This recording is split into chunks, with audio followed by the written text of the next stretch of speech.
Hey everybody, and welcome back to Viper Magic's YouTube channel. We are doing your E3 coverage here, a day late and a dollar short, but at least you're getting something.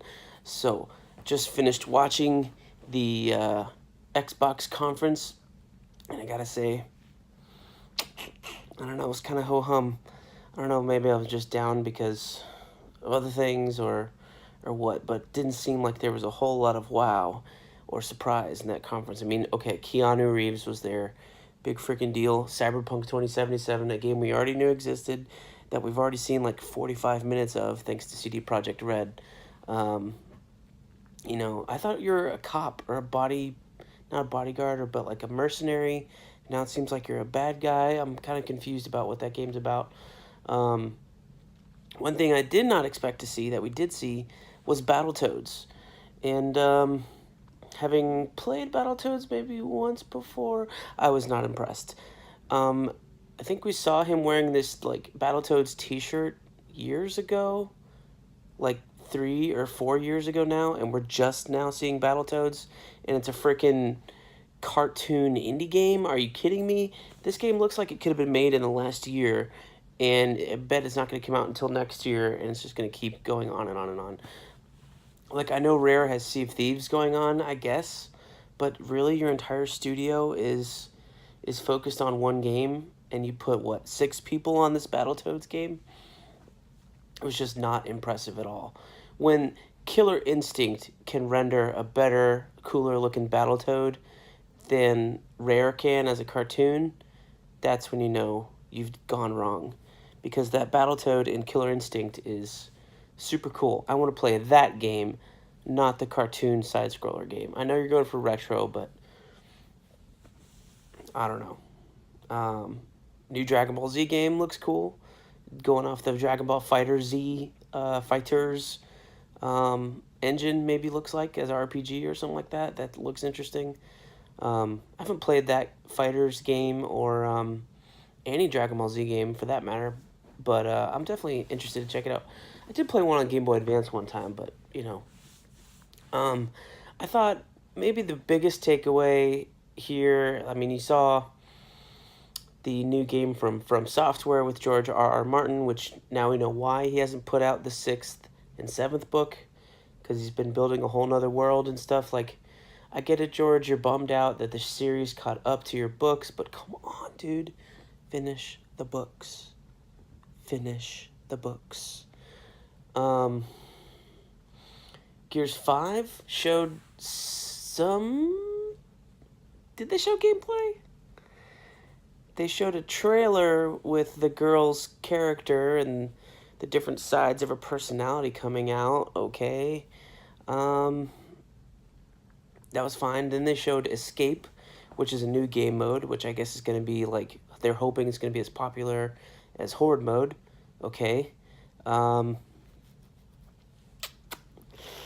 But that didn't look like gameplay. It all looked pre-rendered. We did see Gears Pop, which I pre-ordered on my iPhone, and I'll play that. That looks like a tower defense game to me, from what they showed. And then I was looking on the App Store, and it looks kind of like maybe a mobile tower defense game, like with 2 sides of the battlefield. That looks like it could be cool.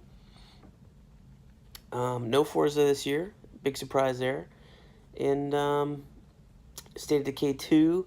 So it seemed like, a lot of the games were coming out in 2020 or next fall, like fall 2020, with the Xbox. So I think what's happened here is we're kind of in a lull, before the next E3 is going to be super huge, because we're going to have details on whatever Project Scarlet ends up being in all of those games, and talking about how good they look and all this stuff. But I think Microsoft really dropped the ball in terms of Project xCloud. We had the Stadia thing come out Thursday last week, and they were talking about streaming in 4K, and here's a price point, no launch date. But Microsoft really had the opportunity to come out and just cut that thing off at the knees and say, Project xCloud comes this fall, a little more details. It's free if you have Xbox Live Gold. If you use your own home console, blah, blah, blah. And by the way, it's free or whatever, and all your games, everything on Game Pass, whatever you want to call it. Um, I really could have knocked it off at the knees, but they didn't do that. It doesn't seem like that's Xbox's goal anymore, is to kill the competitors like Sony's goal is to do that. Um, so I guess that's okay, but it left me with a ho hum kind of feeling. It is a little weird that Project X Cloud is going to be both the server side of Azure that Microsoft has, all their server farms, as well, or your home Xbox. But I'm assuming that home Xbox will be your Xbox One X only. Maybe that'll be the requirement. You have to have an X to stream, just because the hardware behind it is powerful enough to do it, as opposed to like the S or the old school Xbox. So that might be a limitation. Because when they said home console streaming, that's what they showed was the Xbox One X. Who knows? And then they had this conceptual video of Project Scarlet, which I guess they found when the X came out last year that did very well. Having this conceptual video the year before they announced what the console was, to get people hyped up, and now people are talking about what it's going to be able to do. And it's very clear that like the graphics jump in games is no longer going to be a huge thing as the console generations come out, and this might very well be the last one, this Scarlet generation, because you have the streaming, you have 4K and 8K and frame rates and all this stuff. But if you can get that on streaming, I don't think you need 120 frames a second. Jim will disagree with me. But your human eye can't tell. They can tell 30, they can tell 60, but it maxes out. Your human eye maxes out somewhere around there, 120 frames. I think that you're going to be able to tell a difference. So we'll see how this turns out. But the seamless loading times, that's going to be cool. But is it worth whatever price point they're going to put on it? I don't know. Do I hope that it's backwards compatible or streamable? Like, what would be nice if you could stream these Project Scarlet games on your Xbox One X, which I have. That would be cool in 4K 60. Like, I would play that, then I wouldn't need to buy a Scarlet per se, because if I don't care about the seamless loading and stuff like that, like, I'll take some load times for not having to buy a console the first year, or maybe wait till it goes down in price. I don't know. I'm curious if Jim is going to pre-order this Scarlet thing as soon as it's available, now that they said launching with Halo, because he's such a Halo fanatic. He had said before he's not buying the next Xbox, blah, blah, blah. Going to play everything on PC because all their games are coming to PC, wah.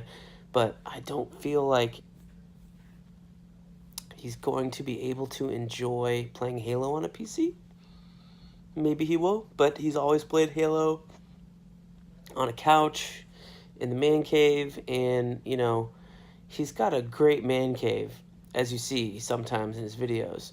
And I don't know why you would spend, this is just to you, Jim, why you would spend all that money in your man cave and then play all your games in PC. Because your PC is downstairs, not upstairs. So maybe he'll rectify that if that's what he decides to do. But it's just like, you're not going to use that room anymore, bro. Come on. Let's be real. But I suspect he's going to be pre-ordering this Scarlet if it launches day one with Halo Infinite. Also, Halo Infinite, no gameplay there either. Chief's armor looks a little bit more retro than we've seen in the past, or a little more solid green. Interesting. But seriously, guys, how many games can Master Chief start floating in space? Like, didn't we do that for 4?